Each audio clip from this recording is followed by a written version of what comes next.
Right, going to fit the swing arm bearings back in. As you can see, the powder coat's gone on the inside of the swinging arm there. So obviously what you don't want to do is just try and ram these in here, because obviously this would probably be a few microns thick of the coating and possibly crush the bearing.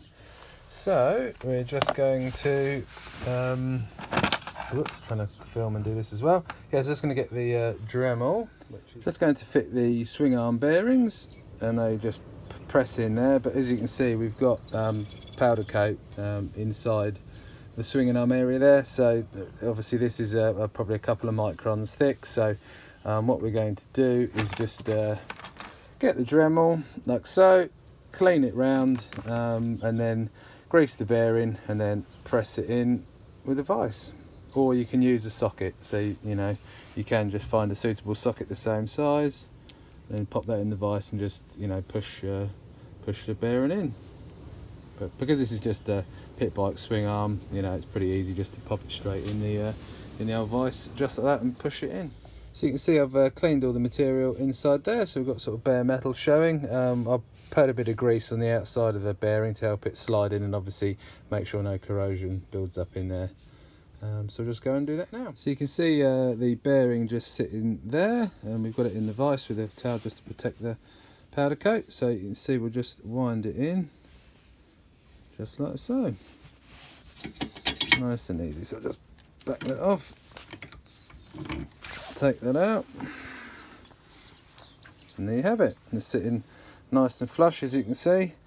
So next up, run these bushings on the inside like so, and then wherever it's gone, then the engine mount sits in the middle there, and then the large swing arm bolt sits there. But I'll give this a bit of a clean up on the Scotch-Brite wheel on the grinder, make it a bit smarter. So I've just fitted the chain roller, used an RC car body clip there, it's a bit neater, and just put the main swinging arm bolt through. So I gave that a clean up first with a Scotch-Brite pad and put a load of grease on it. Obviously water possibly could get in there if you're running in the wet, so good to keep that free and being able to move. Now, although it's got a nylock on it, just to be safe, because these pit bikes do vibrate themselves to bits, just going to, because this has got a bit of grease on it, just going to spray off the thread there with a bit of brake cleaner, pop a little bit of thread lock on there, then pop the nut back on and nip that up. Obviously don't go too mad tightness wise, because you still want to obviously make sure this can pivot freely, but it's all really nice and smooth at the minute. Okay, so just going to fit the subframe on there, so just temporarily stuck a bolt in there just to get it in position, and these are the subframe bolts that just sit in there, so these are looking a bit rough, so we'll get it on the Scotch-Brite wheel and give these a clean up. Again, bit of thread lock on the bolts, and then we'll wind them in and get the subframe mounted up.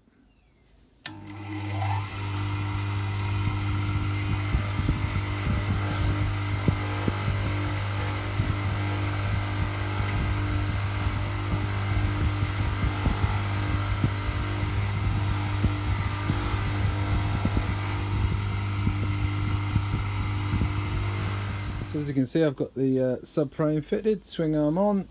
In the end, those bolts I cleaned up were too long, so this was basically moving around a couple of mil here. So found some new hex head bolts, got some nice new shiny ones on there with nylock nuts, as you can see on the back. Always worth fitting nylocks if you can on these things. So yeah, there we have it. So next up, I'm going to steal the shock out of my old frame, get that bolted in here, and then we can start the sort of strip down of the old bike and start putting the forks in and wheels and all that good stuff. So more action coming up soon. Okay, so the rear shock's in now. Had to run a slightly longer bolt up in the top here, but again, all new hardware, all stainless, which is nice nylock nut there, which is cool. Existing bolt down the bottom there, and this is just the D&M rear shock, same as everybody uses, with a 1200 pound rear spring on it. I'm about 14.5 stone, so it's about right for that. Maybe could even go to 1400 pound spring, but it seems alright to me so far. So there you have it. So next job will be to put some forks in it and some wheels. Right, just fitted up the side guards, as you can see, just to protect the frame from your boots. Gave the bolts a clean up on the Scotch-Brite wheel there, and thread locked as well, because there's no nut behind that. So again, clean the bolts with some brake cleaner, bit of thread lock, pop those in, a couple of new cable ties. And if you are fitting cable ties, don't cut them at an angle. What I do is just get a scalpel, just cut them flush, and look, you won't hurt yourself or cut your hand open. You'll be happy and your mechanic will be happy. Okay, so we're just getting ready to take the front end off of the old CRF70 frame. So I've disconnected the throttle slide, as you can see. Obviously careful not to bang that into anything, don't want to damage that. The cut off switch is gone, clutch cable's out, as you can see there. So just loosened off the bars, we'll take those off, undo the nut there, take the top triple clamp out, and there's a little safety lock ring underneath here, so we'll take that out as well, and then the front end should drop out, and then we'll transfer it to the new frame. Triple clamps are off, unclip the handlebars, so they're just down there, front brake's still connected, so just going to undo that with a C-spanner, or you can tap it around the screwdriver, and then drop the forks out the frame. And there you have it, one front end ready to go in there, all being well. And then here's the old one, looking a bit sorry for itself. Just grab that bearing out of there, re-grease that, and pop it all back together. Right, well, I've got the front end on, as you can see. Hit a little snag so far. You can see there the triple clamps, obviously got the lock stop there, and these lower triple clamps basically don't hit that, so you can see there that they literally run past the lock stop. So I think what I'm going to do is take this back off again, take this lower triple clamp off, drill and tap and put a reasonable size Allen key bolt in here, just to obviously stop any damage to the frame. You know, when I crash the bike, which I do tend to now and again, obviously it won't, you know, wrap right round and obviously dent the fork tube against the frame, etc., or hit the oil cooler that's going to be mounted here, etc. So it's a little job to get on and do now rather than later.